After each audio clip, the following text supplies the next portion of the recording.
ईपीके capital प्रस्तुत करता है डीप डाइव पॉलांटियर। नमस्ते सभी को, ईपीके कैपिटल के डीप डाइव वीडियो में आपका स्वागत है। मैं आपकी होस्ट स्नेहा हूँ। इस श्रृंखला में हम या तो हर दिन एक कंपनी का विश्लेषण बेंजामिन ग्रेहम द्वारा सुरक्षा विश्लेषण के आधार पर करते हैं। आज हम पलंटायर के बारे में बात करने जा रहे हैं। प्लानिटियर टेक्नोलॉजीज एक ऐसी कंपनी है जो आसान वर्गीकरण से परे है। यह राष्ट्रीय सुरक्षा, बड़े डेटा और कृत्रिम बुद्धिमत्ता के चौराहे पर कार्य करती है, जिससे यह 21वीं सदी की कुछ सबसे महत्वपूर्ण और विवादास्पद घटनाओं में एक केंद्रीय खिलाड़ी बन जाती है। इसकी सॉफ्टवेयर को आतंकवाद रोधी अभियानों का समर्थन करने, महामारी के प्रसार का ट्रैक रखने और वैश्विक निगमों की आपूर्ति श्रृंखलाओं का अनुकूलन करने का श्रेय दिया गया है। फिर भी इसकी आलोचना इसकी सरकारी निगरानी कार्यक्रमों में भूमिका और आव्रजन प्रवर्तन एजेंसियों के साथ काम करने के लिए की गई है। यह एक मौलिक तनाव पैदा करता है जो कंपनी को समझने के लिए महत्वपूर्ण है। कैसे एक संगठन जो आतंकवाद को कम करने और नागरिक स्वतंत्रताओं को बनाए रखने के मिशन से जन्मा है, तकनीक और वित्त दोनों में सबसे ध्रुवीकृत नामों में से एक बन सकता है। इसका उत्तर खोजने के लिए हमें इसकी शुरुआत में वापस जाना होगा। कंपनी और इसके स्थापत्यकार। पलांटियर की कहानी 11 सितंबर के आतंकवादी हमले के साए में शुरू होती है। 9/11 आयोग की रिपोर्ट में अमेरिकी खुफिया एजेंसियों के बीच कल्पना और समन्वय की गंभीर कमी को उजागर किया गया। आवश्यक डेटा मौजूद था ताकि हमलों को रोका जा सके, लेकिन वह अलग अलग स्थानों पर था और जोड़ा नहीं जा सका। पेपाल के सह संस्थापक पीटर थील ने एक समानता देखी। पेपाल में उसकी टीम ने जटिल धन प्रवाह का ट्रैकिंग करके वित्तीय धोखाधड़ी से लड़ने के लिए परिष्कृत पैटर्न रिकॉग्निशन एल्गोरिदम विकसित किए थे। थील का मानना था कि इसी तकनीक का इस्तेमाल आतंकवादी फंडिंग का पता लगाने और विभिन्न खुफिया डेटा बिंदुओं को जोड़ने के लिए किया जा सकता है, जिससे भविष्य के हमलों को रोका जा सकता है। 2003 में पलांटियर टेक्नोलॉजीज की स्थापना इस मिशन को केंद्र में रखकर की गई थी। कंपनी का नाम स्वयं जॉर्ज R.R. टोल्किन की the Lord of the rings से देखने वाले पत्थर का संदर्भ है, जो विशाल दूरी पर देखने के लिए उपयोग किए जाने वाले शक्तिशाली कलाकृतियों हैं। शुरुआत से ही पलांटियर अलग था। जबकि अधिकांश सिलिकॉन वैली स्टार्टअप उपभोक्ता ऐप्स और विज्ञापन डॉलर की दौड़ में थे, पलांटियर ने दुनिया के सबसे गुप्त और मांगलिक ग्राहक की तलाश की। अमेरिकी खुफिया समुदाय। इसका पहला और सबसे महत्वपूर्ण बाहरी फंडिंग इनकटेल, CIA का स्वयं का वेंचर कैपिटल शाखा से आया, जिसने इसकी डीप स्टेट की प्रामाणिकता को मजबूत किया और इसे एक अनूठे मार्ग पर डाल दिया। इस अनूठे मिशन के लिए एक अनूठी नेतृत्व शैली की आवश्यकता थी, जिसे उसने अपने दो प्रमुख व्यक्तियों पीटर थील और एलेक्स कार्प में पाया। पीटर थील कंपनी के सह संस्थापक और चेयरमैन, सिलिकॉन वैली में एक प्रसिद्ध और अक्सर विवादास्पद शख्सियत हैं। प्रभावशाली पेपाल माफिया के सदस्य के रूप में उनका ट्रैक रिकॉर्ड परिवर्तनकारी कंपनियों का समर्थन करने का रहा है। थियल स्वयं को एक स्वतंत्रता समर्थक लिबर्टेरियन बताते हैं, जिनका ध्यान समुदाय की तुलना में व्यक्तिगत स्वतंत्रता पर है, और उनका दृष्टिकोण एक ऐसा प्रोग्राम बनाने का था जो सरकार को उसकी सुरक्षा उद्देश्यों को प्राप्त करने में मदद कर सके, बिना उन मनमाने तरीकों का सहारा लिए जो नागरिकों के अधिकारों को खतरे में डालते हैं। उनकी राजनीतिक प्रभाव और दूरदर्शिता पलांटियर को सिलिकॉन वैली की विरोधी प्रस्थापना, नवोन्मेषी भावना से जुड़ने का अवसर प्रदान करती है। एलेक्स कार्प, CEO, एक सामान्य तकनीकी कार्यकारी का विपरीत है। उन्हें उनके मित्र थियल ने स्टैनफोर्ड लॉ स्कूल के दिनों से भर्ती किया था। कार्प ने जर्मनी से नियोक्लासिकल सोशल थ्योरी में PhD की है, और उनके पास पहले कभी स्टार्टअप या इंजीनियरिंग टीम चलाने का अनुभव नहीं था। उनका असामान्य पृष्ठभूमि एक जानबूझकर चयन था। थियल को ऐसा व्यक्ति चाहिए था जो अत्यंत संवेदनशील तकनीक को सरकार एजेंसियों को बेचने के जटिल नैतिक, कानूनी और राजनीतिक परिदृश्यों को समझ सके। ऐसा व्यक्ति जो शासन और दर्शन की भाषा बोल सके, न कि केवल कोट। Acronym पलांटियर Gotham. यह पलांटियर का मूल प्लेटफॉर्म था, जिसे विशेष रूप से सरकार, रक्षा और खुफिया समुदायों के लिए डिज़ाइन किया गया था। इसे एक डिजिटल जासूस की कार्यशाला के रूप में सोचा जा सकता है। गौथम का मुख्य कार्य विशाल और विविध डेटा स्रोतों, सिग्नल खुफिया और ड्रोन फुटेज से लेकर गोपनीय सूचनाकर्ता रिपोर्टों और स्प्रेडशीटों को एकल, संयुक्त दृश्य में एकीकृत करना है। इस डेटा से वास्तविक दुनिया का मॉडल बनाकर विश्लेषक छुपे हुए पैटर्न का पता लगा सकते हैं, जटिल नेटवर्कों का दृश्यावलोकन कर सकते हैं और खतरों की पहचान कर सकते हैं जो अन्यथा अदृश्य होते। यह टूल आतंकवाद विरोधी, सैन्य योजना और कानून प्रवर्तन जांचों में प्रयोग किया जाता है। एक्रोनिम प्लांटर फाउंड्री 2016 में लॉन्च हुई। फाउंड्री गोथम का व्यावसायिक समकक्ष है, जिसे निजी क्षेत्र में समान स्तर के डेटा एकीकरण लाने के लिए डिज़ाइन किया गया है। यह एक पूरे संगठन का डिजिटल ट्विन के रूप में कार्य करता है। इसके डेटा के लिए एक केंद्रीय संचालन प्रणाली बनाता है। एयरबस जैसी कंपनियां इसे जटिल आपूर्ति श्रृंखलाओं का प्रबंधन करने और विमान उत्पादन को तेज करने के लिए उपयोग करती हैं, जबकि वित्तीय संस्थान धोखाधड़ी का पता लगाने और जोखिम प्रबंधन के लिए इसका उपयोग करते हैं। फाउंड्री संगठन के सभी उपयोगकर्ताओं को सी-सूट अधिकारियों से लेकर फैक्ट्री के ऑपरेटरों तक रियल टाइम में डेटा संचालित निर्णय लेने का अधिकार प्रदान करता है। पलांटर एपोलो यदि गोथम और फाउंड्री कारें हैं, तो एपोलो स्वचालित ड्राइविंग मैकेनिक है जो उन्हें पूरी तरह से चलाता रहता है। यह प्लेटफॉर्म के पीछे का दिमाग है। एपोलो एक सतत वितरण प्रणाली है जो सॉफ्टवेयर के प्रबंधन और तैनाती को स्वचालित करता है। यह एक महत्वपूर्ण तकनीकी लाभ है। यह पलांटर को गोथम और फाउंड्री को किसी भी वातावरण में लगातार और सुरक्षित रूप से अपडेट करने की अनुमति देता है, चाहे वह अमेज़न वेब सर्विसेज जैसी सार्वजनिक क्लाउड हो, एक सुरक्षित ऑन प्रेमाइसिस सरकारी सर्वर, या यहाँ तक कि युद्ध क्षेत्र पर एक डिस्कनेक्टेड डिवाइस। यह सुनिश्चित करता है कि सभी ग्राहक, उनकी अवसंरचना चाहे जैसी भी हो, नवीनतम सबसे सुरक्षित संस्करण का सॉफ्टवेयर चला रहे हैं, जिसमें न्यूनतम मानवीय हस्तक्षेप हो। Planter AIP artificial intelligence platform यह पलांटर का सबसे नया और सबसे चर्चा में रहने वाला प्लेटफॉर्म है। इसे आज के व्यवसायों के लिए सबसे बड़ी चुनौतियों में से एक को हल करने के लिए डिज़ाइन किया गया है। अपने निजी संवेदनशील डेटा के साथ बड़े भाषा मॉडल LLMs जैसे ChatGPT का सुरक्षित और प्रभावी उपयोग कैसे करें। सात दिन AIP एक गार्डरेल्स के सेट के रूप में कार्य करता है। यह संगठनों को अपने आंतरिक डेटा नेटवर्क से LLMs को जोड़ने की अनुमति देता है, जबकि यह सुनिश्चित करता है कि AI विश्वसनीय, सत्यापनीय उत्तर प्रदान करे और भ्रम न बनाए या गोपनीय जानकारी लीक न हो। यह कंपनियों को अपने स्वयं के निजी AI सहायक बनाने और जटिल कार्यों को स्वचालित करने में सक्षम बनाता है, जिससे पलांटर एंटरप्राइज AI क्रांति के अग्रभाग में है। वित्तीय विवरण का विश्लेषण, लाभप्रदता की यात्रा। अधिकांश समय पलांटर एक गुप्त निजी कंपनी थी जो लगातार घाटा में रहती थी। हालांकि 2020 में इसकी प्रत्यक्ष लिस्टिंग के बाद इसकी वित्तीय तस्वीर में नाटकीय बदलाव आया है। आंकड़े एक विस्फोटक विकास और लाभप्रदता की ओर महत्वपूर्ण मोड़ की कहानी बताते हैं। आय इंजन पलांटर की आय में वृद्धि तेज और स्थिर दोनों रही है। कंपनी ने 2018 से 25% से अधिक का संयुक्त वार्षिक विकास दर CAGR बनाए रखा है, जो अपने स्तर के व्यवसाय के लिए एक उल्लेखनीय उपलब्धि है। यह वृद्धि दो अलग अलग इंजन से प्रेरित है, सरकारी और वाणिज्यिक अनुबंध। जबकि सरकारी खंड अभी भी आय का अधिकांश हिस्सा बनाता है, वाणिज्यिक खंड, विशेष रूप से संयुक्त राज्य अमेरिका में, बहुत तेज़ी से बढ़ रहा है। 2025 की दूसरी तिमाही में, उदाहरण के लिए, US वाणिज्यिक आय में वर्ष दर वर्ष आश्चर्यजनक 33% की वृद्धि हुई।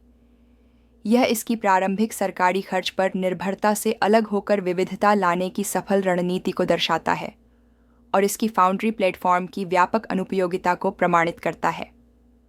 लाभप्रदता का मार्ग।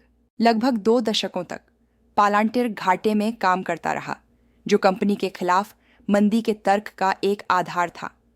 मुख्य आलोचना यह थी कि इसकी उच्च संपर्क सेवा प्रधान व्यवसाय मॉडल, जिसमें अक्सर महंगे अग्र तैनात इंजीनियरों की टीमों को प्रत्येक ग्राहक के लिए समाधान अनुकूलित करने की आवश्यकता होती थी, मूल रूप से अपरिमेय था और कभी भी लाभकारी नहीं हो सकता था। हालांकि 2023 ने एक ऐतिहासिक मोड़ लिया। अपनी 20 साल की इतिहास में पहली बार पालांटिर ने पूर्ण वर्ष के लिए GAAP लाभप्रदता हासिल की, जिसमें शुद्ध आय $210 मिलियन थी। ये कोई असामान्य घटना नहीं थी। कंपनी ने अब लगातार कई तिमाहियों तक सकारात्मक GAAP शुद्ध आय दी है, जिससे उसके व्यवसाय मॉडल की स्थिरता को लेकर लंबे समय से चली आ रही आलोचना शांत हो गई है। यह उपलब्धि शायद पालांटिर के वित्तीय इतिहास में सबसे महत्वपूर्ण घटना है। यह कंपनी के बारे में बहस को मूल रूप से बदल देता है। सवाल अब यह नहीं है यदि व्यवसाय मॉडल काम कर सकता है तो इसके बजाय इसके भविष्य के विकास के लिए उचित कीमत क्या है। अपने मॉडल को बड़े पैमाने पर लाभकारी साबित करके पालांटिर ने एक सट्टा वेंचर कैपिटल शैली की बाजी से एक वैध उच्च वृद्धि प्रौद्योगिकी निवेश में परिवर्तन किया है, जिससे इसका जोखिम प्रोफाइल बदल गया है और निवेशकों का एक व्यापक आधार आकर्षित हुआ है। एक फोर्ट्रेस बैलेंस शीट अपनी आय विवरण के अलावा पालांटिर का बैलेंस शीट अत्यधिक शक्ति का स्रोत है। कंपनी के पास नगण्य स्तर का आरण है, जो इसकी आकार की एक तकनीकी कंपनी के लिए दुर्लभ है। 2025 के मध्य तक इसका कुल आरण केवल 229 मिलियन था। यह इसकी विशाल नकदी स्थिति से बहुत छोटा है। 2025 के दूसरे तिमाही तक पालांटिर के पास नकदी समकक्ष और अल्पकालिक अमेरिकी ट्रेजरी प्रतिभूतियों में 6.0 बिलियन की पूंजी थी। यह एक बड़ी नकारात्मक शुद्ध ऋण स्थिति का परिणाम है, जिसका अर्थ है कि कंपनी अपने पास उपलब्ध नकदी से कई बार अपने सभी ऋण चुका सकती है। यह वित्तीय किला केवल एक रक्षात्मक उपाय नहीं है, यह एक रणनीतिक हथियार है। यह पूंजी प्रदान करता है ताकि आक्रामक अनुसंधान और विकास को वित्तपोषित किया जा सके, रणनीतिक अधिग्रहण किए जा सके और आर्थिक मंदी का सामना किया जा सके बिना शेयरधारकों को बाहर से पूंजी जुटाकर पतला किए बिना। मार्जिन विश्लेषण। पालांटिर के मार्जिन पर एक नज़र उसकी व्यवसाय की अंतर्निहित स्थिति को दर्शाती है। कंपनी के सकल लाभ मार्जिन प्रभावशाली हैं, जो लगातार लगभग 80% के आसपास रहते हैं। सरल शब्दों में, हर डॉलर सॉफ्टवेयर और सेवाओं की बिक्री पर यह बिक्री की प्रत्यक्ष लागतों को ध्यान में रखते हुए लगभग 80 सेंट रखता है। यह उच्च मार्जिन एक अत्यधिक मूल्यवान और भिन्नतापूर्ण मुख्य उत्पाद का संकेत देता है। इसके अलावा जैसे जैसे कंपनी ने विस्तार किया है और अधिक कुशल बनी है, इसके परिचालन मार्जिन में स्थिर सुधार हुआ है, जो इसके शुद्ध आय के अनुरूप सकारात्मक हो गया है। यह प्रवृत्ति बढ़ते परिचालन लीवरेज को दर्शाती है। यह सुझाव देती है कि जैसे जैसे राजस्व बढ़ता रहेगा, प्रत्येक नए डॉलर का अधिक भाग लाभ के रूप में नीचे आएगा। शेयर की कहानी। तकनीकी और मूल्यांकन। पालांटिर के वित्तीय आंकड़ों को समझना केवल आधी कहानी है। पूर्ण चित्र प्राप्त करने के लिए हमें इसके शेयर के व्यवहार और मूल्यांकन मैट्रिक्स से इसकी वर्तमान कीमत के बारे में भी विश्लेषण करना चाहिए। चार्ट की कथा। सितंबर 2020 में अपनी सीधी लिस्टिंग के बाद से पालांटिर का स्टॉक टिकर PLTR एक जंगली सवारी पर रहा है, जिसमें उच्च अस्थिरता देखी गई है। दीर्घकालिक चार्ट 3 अलग अलग चरणों को दर्शाता है। सबसे पहले एक तीव्र प्रचार और खुदरा निवेशकों के उत्साह की प्रारंभिक अवधि ने स्टॉक को 2020 के अंत और 2021 की शुरुआत में चक्करदार ऊंचाइयों पर पहुंचा दिया।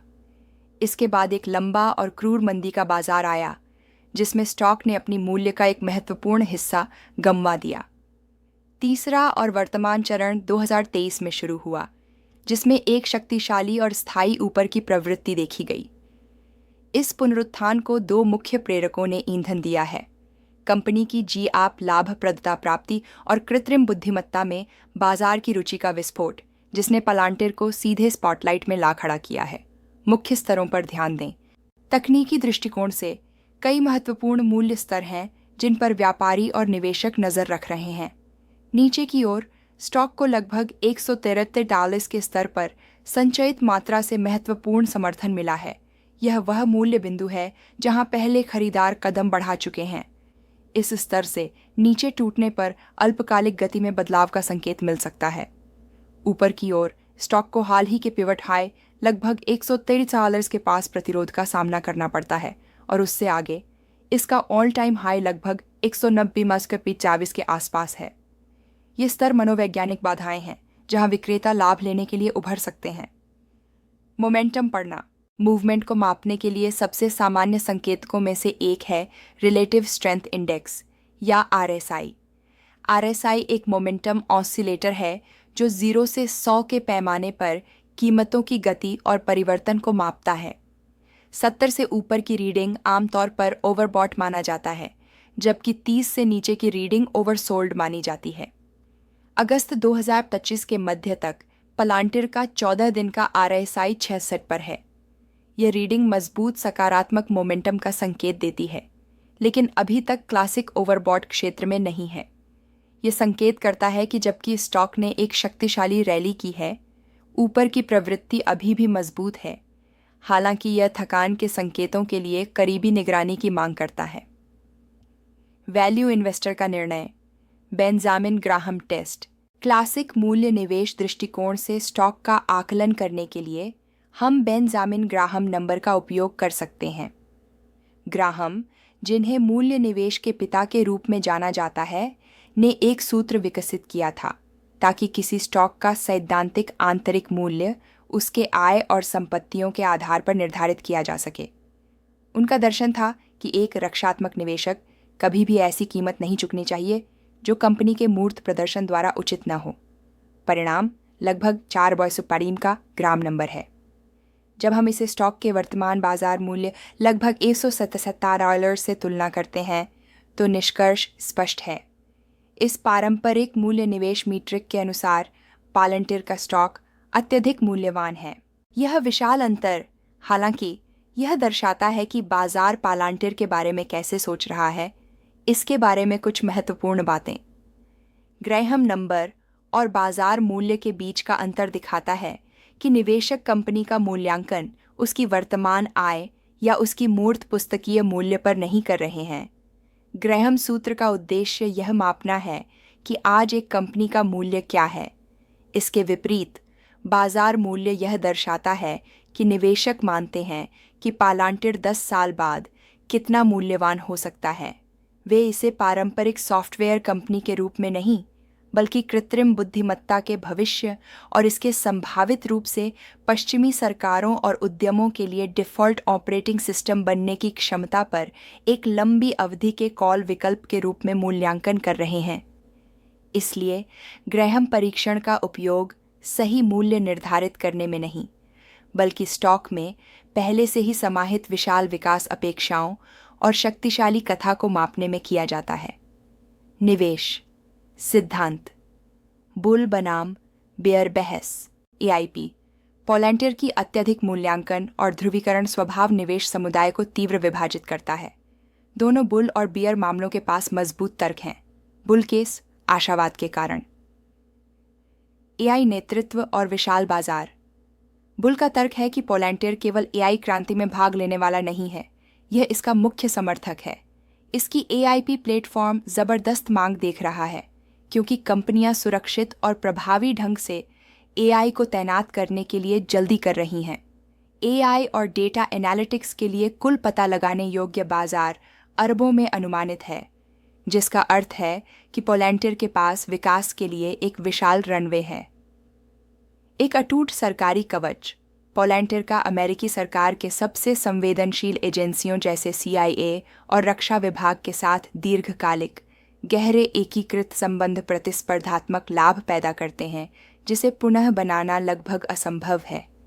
ये केवल सॉफ्टवेयर अनुबंध नहीं हैं, ये दशक दर दशक बनाए गए मिशन आवश्यक भागीदारी हैं, जो ग्राहक आधार को अत्यंत चिपकने वाला बनाते हैं। वाणिज्यिक स्वीकृति में तेजी। यह धारणा कि पालंटिर केवल एक सरकारी ठेकेदार है, डेटा द्वारा ध्वस्त की जा रही है। कंपनी का अमेरिकी वाणिज्यिक व्यवसाय तेजी से बढ़ रहा है। यह साबित करता है कि फाउंड्री निजी क्षेत्र के लिए एक आकर्षक समाधान है और कंपनी अपनी पहुंच का सफलतापूर्वक विस्तार कर सकती है। एक संपूर्ण व्यवसाय मॉडल पालंटियर भूमि और विस्तार रणनीति का उपयोग करता है। एक बार इसकी प्लेटफॉर्म किसी संगठन में स्थापित हो जाने के बाद यह केंद्रीय तंत्रिका तंत्र बन जाता है, जिससे इसे बदलना बहुत कठिन और महंगा हो जाता है। इसका प्रमाण इसकी मजबूत नेट डॉलर रिटेंशन दर 120% है, जो दर्शाता है कि मौजूदा ग्राहक अपने खर्च में हर साल 20% की वृद्धि करते हैं। यह एक शक्तिशाली संचित राजस्व धारा बनाता है। वित्तीय किला। जैसा कि पहले चर्चा की गई है, कंपनी का बैलेंस शीट शुद्ध है। अरबों डॉलर नकदी के साथ और लगभग कोई कर्ज नहीं होने के कारण इसके पास वित्तीय स्थिरता और रणनीतिक लचीलापन है, ताकि वह विकास में निवेश कर सके और किसी भी आर्थिक तूफान का सामना कर सके। भालू मामला सावधानी के कारण। अत्यधिक मूल्यांकन। यह भालू मामले का निर्विवाद केंद्र बिंदु है। पॉलांटियर का व्यापार मूल्यांकन गुणकों पर है, जो कि ब्रह्मांड के स्तर पर हैं, जिसमें कीमत से बिक्री अनुपात 100 से ऊपर है और अग्रिम पीई अनुपात 200 से अधिक है। यह मूल्यांकन वर्षों, यदि नहीं तो एक दशक, की पूर्ण निष्पादन और त्रुटिहीन विकास की कीमत पर है। कोई भी गलती, विकास में कोई भी मंदी स्टॉक के गंभीर डाउनवर्ड रेटिंग की ओर ले जा सकती है। तीव्र प्रतिस्पर्धा। जबकि पॉलांटियर की अनूठी ताकतें हैं, यह एक खाली जगह में नहीं है।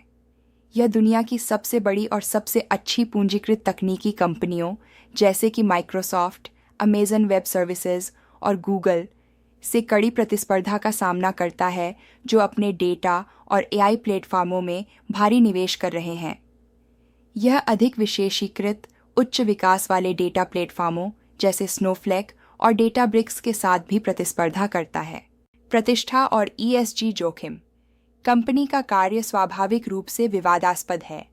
सरकार की निगरानी, सैन्य अनुप्रयोगों में इसकी गहरी भागीदारी और आईसीई जैसी एजेंसियों के साथ इसके अनुबंध इसे बढ़ते ईएसजी, पर्यावरण, सामाजिक और शासन निवेश फंडों के लिए अविनियोज्य बनाते हैं। यह प्रतिष्ठा जोखिम कुछ व्यावसायिक ग्राहकों के लिए भी इसकी अपील को सीमित कर सकता है, जो इसकी अधिक विवादास्पद सरकारी गतिविधियों से जुड़ने से सावधान हैं। स्केलेबिलिटी के सवाल। बेयर केस अभी भी पालंटियर के व्यवसाय मॉडल की स्केलेबिलिटी पर संदेह रखता है। जबकि लाभप्रदता प्राप्त हो चुकी है, कंपनी की अत्यधिक कुशल, महंगे, फॉरवर्ड डिप्लॉयड इंजीनियरों पर निर्भरता कार्यान्वयन और अनुकूलन के लिए इसकी वृद्धि की गति को सीमित कर सकती है, खासकर जब तुलना में अधिक स्वसेवा, प्लग एंड प्ले, सास प्रतिस्पर्धियों के मुकाबले। ड्यू डिलिजेंस, विवाद और बाजार स्थिति। पालंटियर की किसी भी विश्लेषण को उसके सार्वजनिक छवि को परिभाषित करने वाले विवादों की सीधी जांच और प्रतिस्पर्धात्मक परिदृश्य में उसकी स्थिति का स्पष्ट आकलन किए बिना पूरा नहीं माना जा सकता। विवाद का इतिहास। पालंटियर का कार्य लगातार इसे गोपनीयता, निगरानी और कानून प्रवर्तन और रक्षा में प्रौद्योगिकी के उपयोग से संबंधित नैतिक बहसों के केंद्र में रखता है। आईसीई के साथ साझेदारी। सबसे प्रमुख विवाद पालंटियर के सॉफ्टवेयर के उपयोग को लेकर है, जिसे अमेरिकी आव्रजन और सीमा शुल्क प्रवर्तन आईसीई द्वारा इस्तेमाल किया जाता है। आलोचक और मानवाधिकार संगठन जैसे एमनेस्टी इंटरनेशनल का आरोप है कि पालंटियर की तकनीक का उपयोग कार्यस्थल छापों की योजना बनाने और प्रवासियों का ट्रैक रखने के लिए किया गया है, जिससे परिवारों का अलगाव और निर्वासन हुआ है। पालंटियर ने अपने कार्य का बचाव करते हुए कहा है कि उसके अनुबंध होमलैंड सिक्योरिटी इन्वेस्टिगेशन (HSI) के साथ हैं, जो आईसी का आपराधिक जांच विभाग है, और न कि प्रवर्तन और निष्कासन संचालन (ERO) के साथ। जन निगरानी चिंताएं। कंपनी का राष्ट्रीय सुरक्षा एजेंसी (NSA) और ब्रिटेन की GCHQ के साथ जन निगरानी कार्यक्रमों पर काम, जिनमें से कुछ का खुलासा व्हिसलब्लोअर एडवर्ड स्नोडेन द्वारा किया गया था, इस बात की आशंकाएं बढ़ा रहा है कि इसकी तकनीक एक शक्तिशाली निगरानी राज्य को सक्षम बनाती है, जिसमें दुरुपयोग की संभावना है। पूर्वानुमानात्मक पुलिसिंग। पूर्वानुमानात्मक पुलिसिंग के लिए गोथम प्लेटफॉर्म का उपयोग कुछ कानून प्रवर्तन एजेंसियों द्वारा किए जाने पर तीव्र आलोचना हुई है। विरोधियों का तर्क है कि ये AI आधारित प्रणालियां पुलिसिंग में मौजूदा जातीय पक्षपात को कायम और बढ़ा सकती हैं, जिससे अल्पसंख्यक समुदायों का डिस्प्रोपोर्शनेट लक्ष्य बनना संभव हो जाता है। ये विवाद स्पष्ट जोखिम प्रस्तुत करते हैं, लेकिन ये जटिल और विपरीत धारणा में भी काम करते हैं।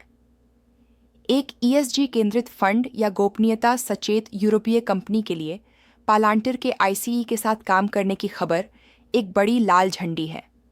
हालांकि एक रक्षा या खुफिया एजेंसी के लिए वही खबर सबसे शक्तिशाली विपणन का रूप ले सकती है।